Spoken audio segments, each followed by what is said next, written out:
Bienvenidos de nuevo a este Vía Crucis galáctico. Pensaba que veía la luz al final del túnel, pero no, aquí seguimos, rascando el fondo del barril de Star Wars. Hoy nos toca enfrentarnos al top 10 de grandes momentos de las series de Star Wars. Esa amalgama de productos donde lo excelente brilla por su ausencia y lo mediocre es el estándar de oro. Vamos a rescatar esas honrosas excepciones que nos impiden lanzar el mando contra la tele cada vez que aparece un cameo metido con calzador. No perdamos más el tiempo, que mi paciencia se agota más rápido que la batería de un droide de serie B.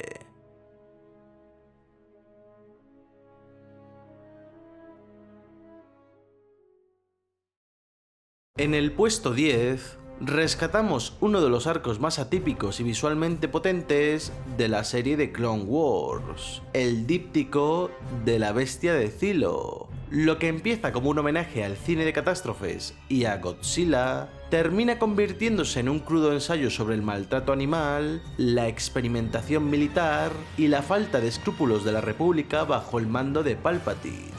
Palpatine no ve en este ser una criatura milenaria, ni tampoco ve a un ser vivo con conciencia. Lo único que ve es una oportunidad tecnológica. La bestia de Cylo no es un monstruo que quiera destruir Coruscant por maldad. Es una víctima que intenta huir de un laboratorio donde la ciencia se ha puesto al servicio de la guerra. La tensión del capítulo alcanza su punto máximo cuando la criatura escapa y recorre los niveles de la capital galáctica. Esto será una persecución desesperada que culmina en una muerte inevitable y desgarradora. El momento en el que la bestia exhala su último suspiro tras ser gaseada con toxinas es un golpe al estómago del espectador y nos obliga a cuestionar quién es el verdadero monstruo.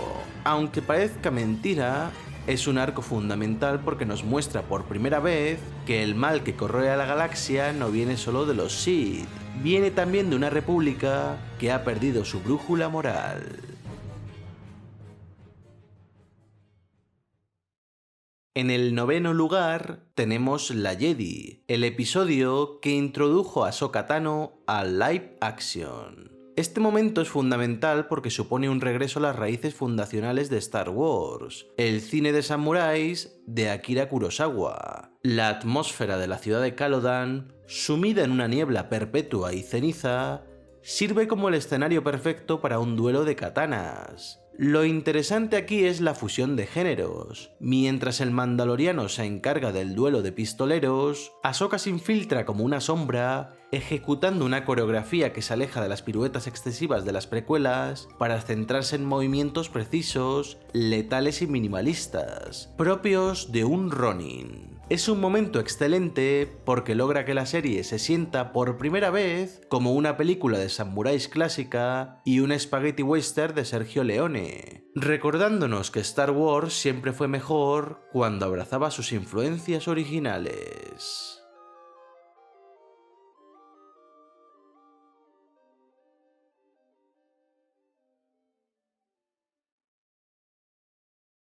Seamos claros, Star Wars Rebels puede llegar a ser desesperante. Entre misiones de relleno que parecen sacadas de un videojuego de Ubisoft y un tono excesivamente infantil en ocasiones, es fácil perder la paciencia con ella. Sin embargo, cuando Dave Filoni decide ponerse serio, la serie alcanza cuotas de brillantez inesperadas. El episodio Los Ojos del Imperio es el mejor ejemplo de esto. El capítulo arranca con una perspectiva en primera persona que nos mete de lleno en la piel de Calus. Ver a un villano de manual transformarse en el agente doble Fulcrum aporta una capa de ambigüedad moral que la serie necesitaba desesperadamente. La narrativa de este episodio es un ejercicio de tensión constante. Es Star Wars jugando a ser una película de infiltración de la Guerra Fría. Y lo hace genial, porque este capítulo eleva el listón de la serie, demostrando que Rebels podía ser inteligente, tensa y psicológicamente emocionante cuando se alejaba de las navecitas y los tiritos habituales.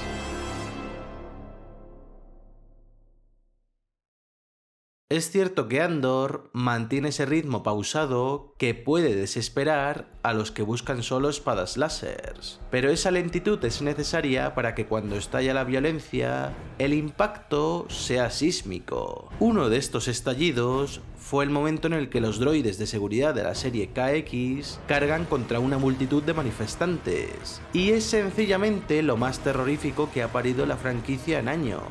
Hasta este momento, los droides en Star Wars solían ser el alivio cómico. Aquí los KX son representados como lo que realmente son, tanques antropomórficos. No hay música heroica, solo el sonido metálico de sus pasos y el caos de la gente gritando. Los KX no sienten odio, ni dudas, ni cansancio. Simplemente ejecutan un protocolo de pacificación, que consiste en aplastar cráneos y abrirse paso a base de fuerza bruta contra civiles desarmados. Simbolizan el poder absoluto de un imperio que ya no necesita excusas para aniquilar a quien proteste. Es una secuencia brutal que nos recuerda que mientras en otros planetas los Jedi se esconden cobardemente, en el resto de la galaxia la gente corriente muere bajo el peso de una maquinaria burocrática y mecánica que no tiene piedad.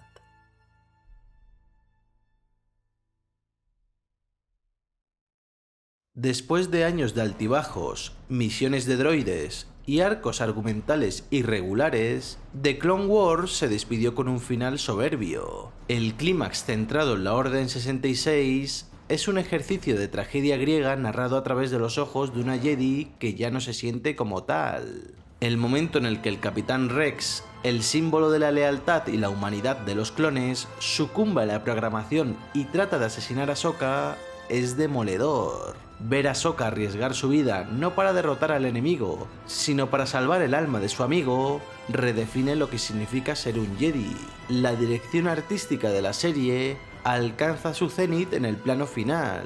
Ese paisaje gélido y desolador, con un Darth Vader silencioso, recogiendo el sable de luz de su antiguo aprendiz entre los restos de un cementerio de soldados, es cine en estado puro. La guerra termina, la república muere, y lo único que queda es el frío silencio del imperio. Este final nos remueve el corazón porque nos obliga a despedirnos de una era de esperanza de la forma más cruda posible.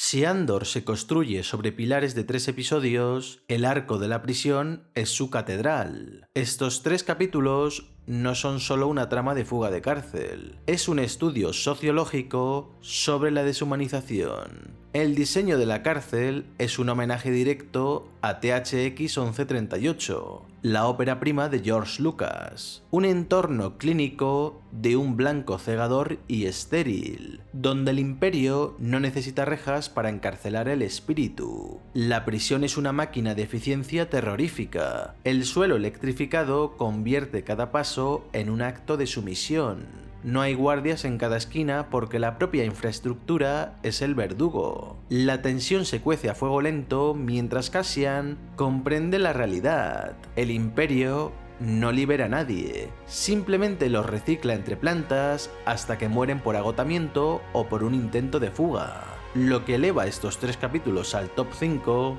es la narrativa de la esperanza colectiva.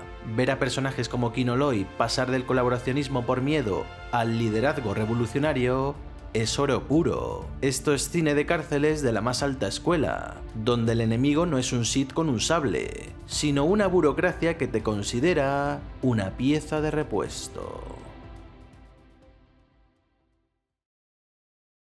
Es fácil mirar a Grogu y ver solo una estrategia de marketing masiva, pero en la primera temporada del Mandaloriano, este personaje era un enigma cargado de un peso dramático brutal. No es solo un bebé Yoda, es un superviviente traumatizado de la Orden 66 que ha escondido su naturaleza para no ser aniquilado. El momento en el que detiene las llamas del lanzallamas del Trooper en la cantina de Nevarro no es solo un truco visual, es su reconciliación con su propia identidad. Y es que en esta escena tenemos a un soldado imperial acorazado, una máquina de quemar vida, frente a una criatura diminuta y aparentemente indefensa. Grogu no hace acrobacias ni usa un sable, simplemente extiende su mano y detiene un infierno de fuego con un esfuerzo que lo deja exhausto. Cuando la música de Ludwig Göransson estalla, sentimos que la fuerza vuelve a ser algo místico, peligroso y sagrado. Ese pequeño gesto salva a sus amigos y sella el vínculo inquebrantable con Mando,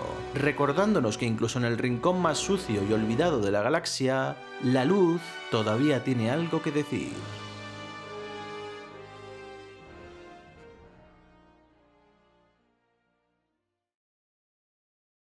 Aceptémoslo. La serie de Obi-Wan Kenobi fue en gran medida un ejercicio de relleno galáctico que nadie había pedido. Sin embargo, en medio de un guión errático y una producción irregular para lo que se esperaba, emergió una escena que justifica casi toda la existencia del proyecto: el careo final entre el maestro y el aprendiz. Tras un duelo agotador, la máscara de Vader está rota, dejando al descubierto no al monstruo, sino al hombre que Obi-Wan amó como a un hermano. Técnicamente, la escena se apoya en dos primerísimos planos donde la iluminación es la protagonista absoluta. La cara de Hayden Christensen está bañada al principio por la mezcla de su sable rojo y el azul de Obi-Wan.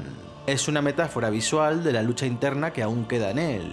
En cambio, a Obi-Wan le baña el azul de su sable láser, reflejando que la pena que siente por haberle perdido es honesta. Las interpretaciones aquí son magníficas. Ewan McGregor rompe en un llanto contenido, pidiendo perdón no por la derrota, sino por haberle fallado como guía, como amigo y como padre. Pero lo realmente brillante, y lo que hace que este momento sea histórico, es la respuesta de Vader. Yo no soy tu fracaso, Obi-Wan.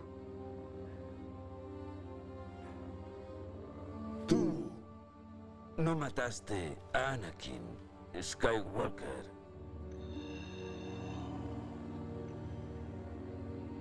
Lo hice yo. Esta frase tiene un efecto liberador. Le quita a Obi-Wan el peso de la culpa. Anakin asume su propio descenso al infierno, permitiendo que Kenobi deje de verse como un fracasado para empezar a verse como el guardián que la galaxia necesita. La escena acaba en un poderoso rojo brillante y lleno de ira, que refleja que Anakin está lejos de resarcirse y también refleja la aceptación de Obi-Wan de la pérdida definitiva de su pupilo, ya que los tonos rojos también se reflejarán en su cara, pero en vez de caer en la tentación de matarle, acabará dándole la espalda, volviendo a los tonos apagados que simbolizan el futuro de Obi-Wan ermitaño. Es una escena de una dureza emocional devastadora, que cierra una herida abierta desde la venganza de los Sith.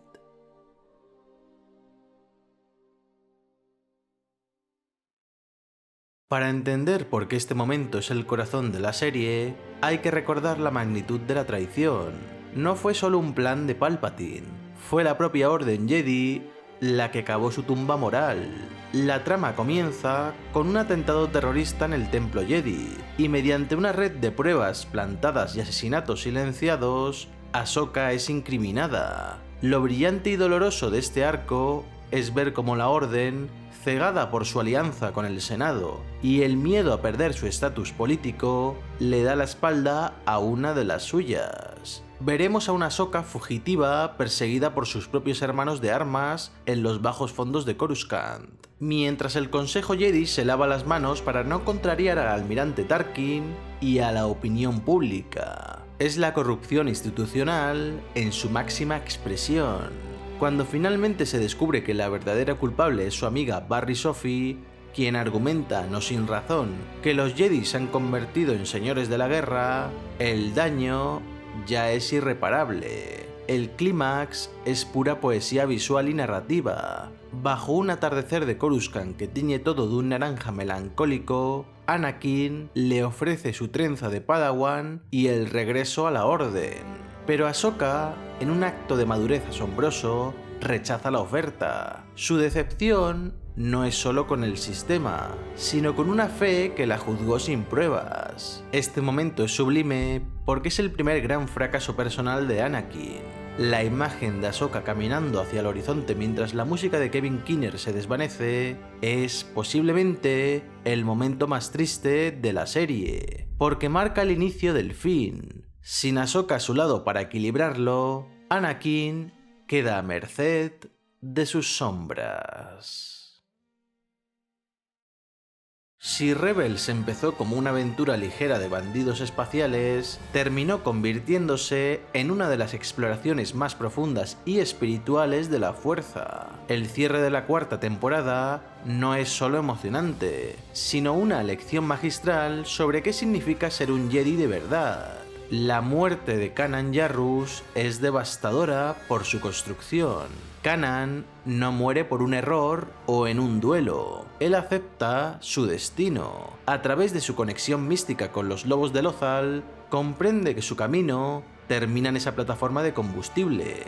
Lo que hace que este momento sea un sacrificio de leyenda es el instante en el que la fuerza le devuelve la vista por unos segundos, justo lo suficiente para mirar a Hera a los ojos una última vez antes de ser consumido por las llamas. Es una escena que utiliza el silencio y el fuego para sellar uno de los arcos de redención más puros de la saga. Pero lo genial de este final es cómo esa pérdida moldea el sacrificio de Ezra. En lugar de buscar venganza, Ezra aplica la lección de su maestro. El uso de las Purrgil para saltar al hiperespacio llevando consigo a Thrawn y a toda su flota es una jugada brillante que se aleja de la violencia convencional. Ezra no derrota al gran almirante con un sable, lo derrota con una voluntad inquebrantable de desaparecer con él para salvar su hogar y a su familia.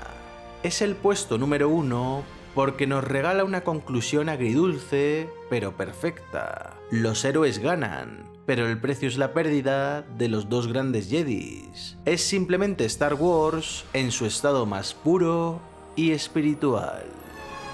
Ahora depende de todos vosotros.